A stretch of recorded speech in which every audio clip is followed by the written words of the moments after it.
Alright guys, it's time to react to the Premier League predictions before the season happened. Today's video features me and my mate Dillon, as we both were on the channel earlier in the season to predict the Premier League season. So it's time to see what we said. So the first part of the video is me. So who did I put bottom? I put Watford. Watford finished 1 point above bottom, so I'm not too displeased with that. I'm quite happy with that prediction. I'm quite happy with a fair few of my predictions this video. And the team I put 19th, who actually finished bottom, Norwich. So I'm very happy with that because it's only 1 point between them. I had a feeling they both go down, especially Norwich. They're like a yo-yo club. I don't know how I didn't say they'd finish bottom of the league, but I'm happy I have got at least those two basically bang on. And speaking of bang on, in 18th, thank you Leeds and Newcastle on the final day, and Brentford for losing. Thank you. As I put Burnley 18th and Burnley finished 18th. Went down to the final day, but thank you very much. So, very happy with the bottom bit so far. However, the next one I'm not happy with. I put Crystal Palace 17th. Crystal Palace didn't finish 17th, they finished 12th. Patrick Vieira, I'm sorry for underestimating you. However, you'll see a bit of my logic gets used on another team later in the prediction. So, in 16th, I put Newcastle, and a lot of fans would have took that under Steve Bruce, to be fair.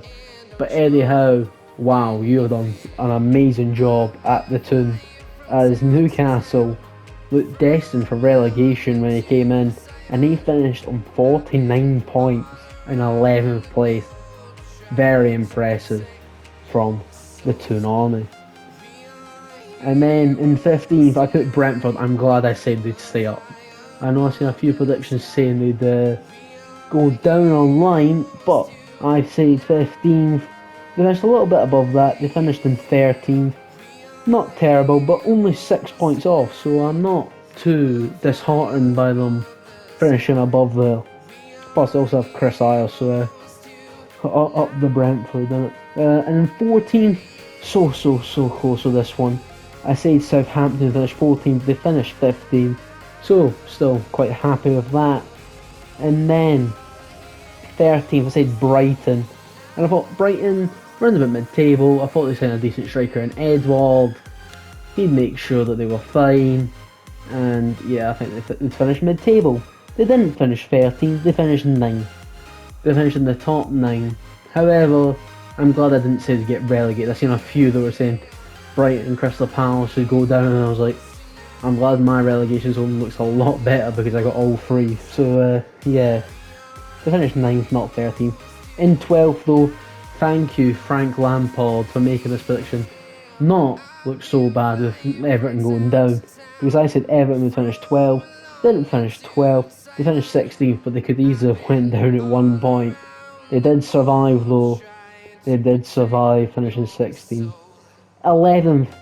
And yet again, thank you for not going down. Thank you, Jesse Marsh and Newcastle and Brentford for losing.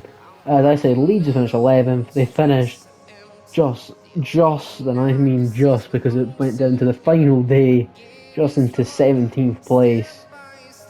And then top 10, I got my club Wolves right in the correct spot as they finished 10th.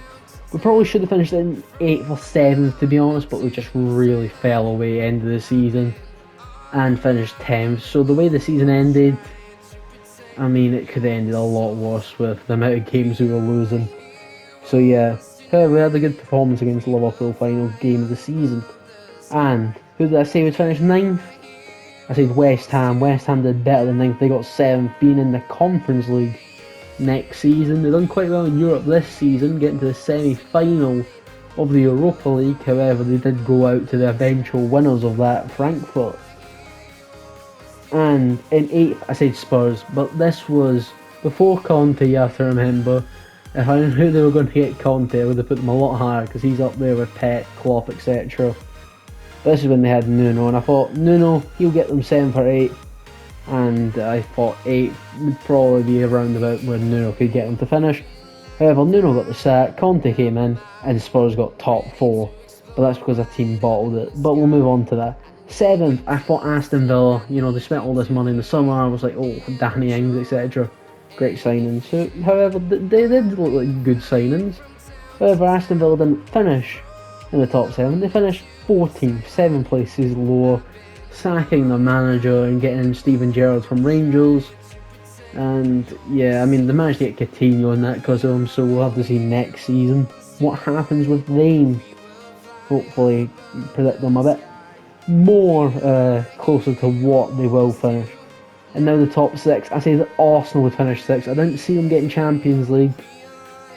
And I was correct with that, but it probably should have been a 2 space gap, not a 1 space gap in my prediction. As they finished 5th, not 4th, even though they probably should have with games to go. They bottled it and Spurs got top 4. And then in 5th, I said Leicester. Leicester didn't perform like they did the last few seasons under Brendan Rodgers. A lot of injuries though, plus playing Thursday, Sunday for quite a large bit of the Conference League probably didn't help them a lot. Finishing 8th, not terrible at least. And then top 4, this 4th place prediction is a terrible one from me. I didn't think Van Dijk would return the player he was, and that's right, I did say Liverpool would finish 4th. And they finished 1 point off the top, so thank you Van Dijk for proving me wrong, because you know I quite like Van Dijk, of course, and being ex-Celtic. Now top 3, I said that Manchester Club would finish in 1st, and well, I also said 3rd actually, so sorry for spoiling the top 1, but I think it was a bit obvious. 3rd I was meant to say, and that was Man United, Banter Club.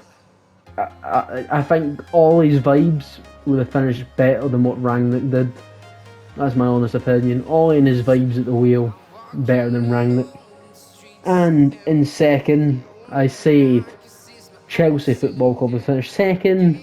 However, they finished 3rd, but that was 20 points off of Liverpool almost, so you know, it wasn't actually that close, but only 1 spot off if you think about it. And then 1st, I kind of spoiled it with messing up my words, and of course I put Man City top. I think most people did, unless you're a Liverpool fan. And to be honest, it wasn't as obvious as what I thought it would be, until I also went down to the final day. I mean, there were 6 minutes where it looked like the title was heading to Anfield, but Gundogan hitting the, you know, brilliant substitution as Man City won the league. Now let's see what Dillon had to say right after I tell you my Player of the Year, Young Player of the Year and Most Improved plus Best Signing. My Player of the Year, it's got to be between Son, Mo Salah and De Bruyne. I think if you say anyone else, it's just idiotic. My Player of the Year personally is Mo Salah, because I don't think you can look past his numbers. They are just fantastic, the goals and assists. Young Player of the Year, between Foden and Trent, obviously. Foden's the one that got it in real life, but I should say he just got the award. But I'd give it to Trent, because Foden's not the best in his position. There's other players out there that are better in the world, whilst Trent is arguably one of the best right backs in the world. I mean, not the best right wing back, which is why he didn't start for England, but he is one of the best right backs in the world with the way he attacks and that. Defensively, he gets asked a lot of questions, however, I think he's a lot better than what he's credited for. Most improved, it is between Ramsdale, going from a relegation goalkeeper to a massive club at Arsenal, or Rodri finally in the 2nd season getting used to Pep's system and becoming a key player, picking up big goals, etc. And I was so close to giving this to Rodri, but I'm going to give it to Ramsdale, just because he went from relegation to Arsenal. Whilst Rodri, very close. That's when I could change, like, a flip of a coin on. And best signing, no, it's not Luis Diaz or Kulusevski, it's Jose Sa for £7 or £8 million, I believe. Now that, at that price, if it's true, brilliant signing. So yeah, that's me now done that. So over to Dillon, let's see what he had to say. Yo, what's happening, guys? I'm here for the 2nd time in a week to go for my Premier League predictions from almost a year ago.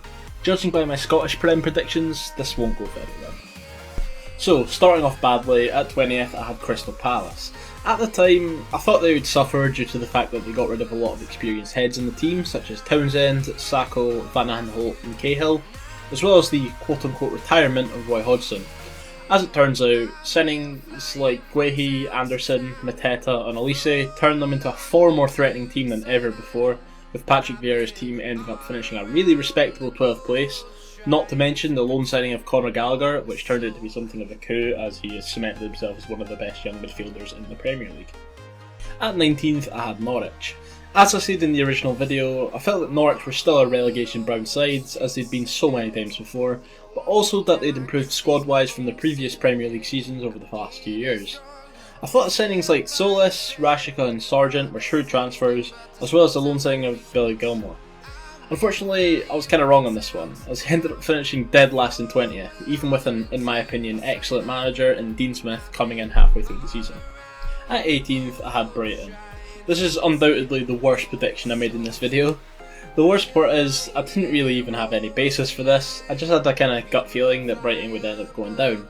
In the end, they made some smart signings and sales, with Mark Cucurella coming in and pretty much instantly becoming one of their best players, as well as the sale of Ben White for over £50 million, and they ended up finishing 9th. At 17th I had Burnley. 2 words here: Sean Dyche. He became an expert at avoiding Premier League relegation, and I thought that would happen again. Honestly, I still think that if they didn't make the brain-dead decision of sacking Dyche, they probably still would have clutched up and remained in the Prem. However, they eventually lost to Newcastle on the final day and got relegated to the Championship in 18th place. Let's see if they can make a return for the 23-24 season. At 16th, I had Newcastle. At the time of the original video, Newcastle were still under the masterful management of Steve Bruce and had no Saudi money to speak of. Looking at their squad and their management, I just thought they were destined for a hard relegation scrap, and up until January it looked that way, with them not winning one of their first 14 games. However, the appointment of Eddie Howe and a huge Middle Eastern cash injection helped them a lot, with the signing of Kieran Trippier being a particular highlight for me, and they ended up finishing 11th on 49 points. At 15th I had Brentford. I thought that with players like Ivan Toney, as well as the then rumoured signing of Celtic centre-back Christoph Ayer, Brentford would be able to keep themselves safe under the tutelage of Thomas Frank. They eventually finished 13th, outperforming my expectations, largely thanks to the January signing of Christian Eriksen, which was a huge coup for them. At 14th I had West Ham. To put it simply, I just felt that West Ham were not a great squad at the time, especially with them not able to secure Jesse Lingard on a permanent basis after his hugely impressive 6-month loan spell the season prior. In the end, I was wrong on this, as David Moyes managed to guide West Ham into Europe yet again, with the 7th place finish, with players such as Jared Bowen and Declan Rice being obvious highlights. At 13th, I had Southampton. I don't really have too much to say about this one if I'm deadly honest. I always saw Southampton under Hasenhüttl as a mid-table side, and they pretty much proved me right on paper with a 15th place finish, though they could have easily been relegated had results fallen a different way. I thought that James Ward-Prowse was their only real highlight of the season, although Armando Broja also looked decent in spells. At 12th, I had Watford. I have no clue what I was even thinking here, as Watford ended up finishing a dismal 19th place after yet again sacking an overperforming manager in Zisco and replacing him with the Roy Hodgson, who looked like he was only there for a quick payday and genuinely didn't like the team that much. At 11th I had Leeds. 2 awful predictions back to back here, as I had Leeds to finish 11th. I thought they were still a decent side, and that the second season curse, as it's been labelled, wouldn't affect them as much as it has other teams in the past. A huge injury crisis and a championship level core of the team ended up consigning them to 17th place however, with them escaping relegation on the final day with a win against Brentford. So, on to the top half then. At 10th I had Wolves. I thought and still think that Wolves are a better team than 10th place would suggest, but I thought that the competition this season from a few of the other teams would prove quite tough for the Wanderers, especially with Raul Jimenez being out for a then indeterminable amount of time due to a head injury he picked up the season prior, and Fabio Silva not looking like a particularly viable replacement up top. In the end, I was right on this one, as a generally mediocre second half of the season meant they finished in 10th place. So, we're out of the double digits into the single digits. At 9th I had Aston Villa. Well, I had one success, but now we're right back to poor predictions. While Villa had lost Grealish, I thought that their transfer business was fairly interesting, if a little worrying, with players like Ings and Leon Bailey coming in for pricey fees. In the end, I had them 9th, which is a lot lower than some others did, though they somehow managed to drop out the top half entirely and finish a very disappointing 14th after sacking Dean Smith and replacing him with Steven Gerrard. Oh god. So, 8th, I had Everton. Well, I'm an Everton fan, so prepare for this to be a long one. While Carlo Ancelotti had walked out on us for Real Madrid, I was quite optimistic about Rafa Benitez's arrival at Goodison. That optimism was very misplaced, evidently, as while we had a fairly decent start, a mix of injuries, lack of quality and overall poor management made it look like we would get relegated at some points, actually pretty much the entire season.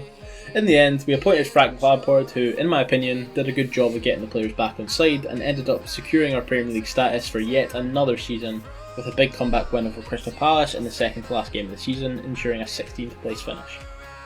So, at 7th, I had Spurs to get the Conference League spot. In all honesty, this prediction looked to be going very well for me, right up until the appointment of Antonio Conte after the very quick sacking of Nuno Espirito Santo. Conte managed to make a system that got the most out of the players they had, especially the likes of Heung-min Son, and eventually they finished a really remarkable 4th, securing Champions League football yet again at the expense of Arsenal. At 6th, I had Leicester. Look, I don't have much to say about this one.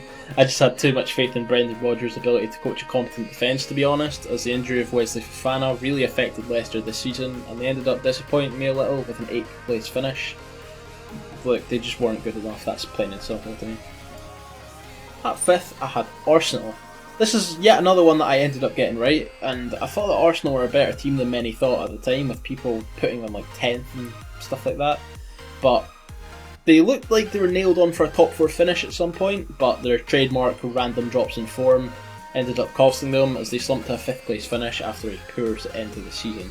Not bad, but not great. At 4th, I had Chelsea. At this time, it looked like they were doing some amazing business. It looked like they were going to get Jules Koundé in, and obviously Tuchel's system proved that it worked the season prior. Although, I kind of thought that Tuchel would end up showcasing himself as a little bit of a fraud, and while that hasn't quite come to fruition, Chelsea weren't the amazing super team some were expecting either. In the end, despite the £100 million signing of Romelu Lukaku, they finished in 3rd, with a lack of attacking firepower really costing them. So, we're into the top 3 now, and at 3rd I had Man United. Looking at their squad and transfer business at the time, who could blame me for putting United in a very strong 3rd place? They signed Ronaldo, Sancho and Varane for God's sake, and yet they somehow finished 7th, with Ole Gunnar Solskjaer inevitably getting sacked and being replaced with a manager who did an arguably worse job in Ralf Rangnick. Dismal. At 2nd, I had Liverpool.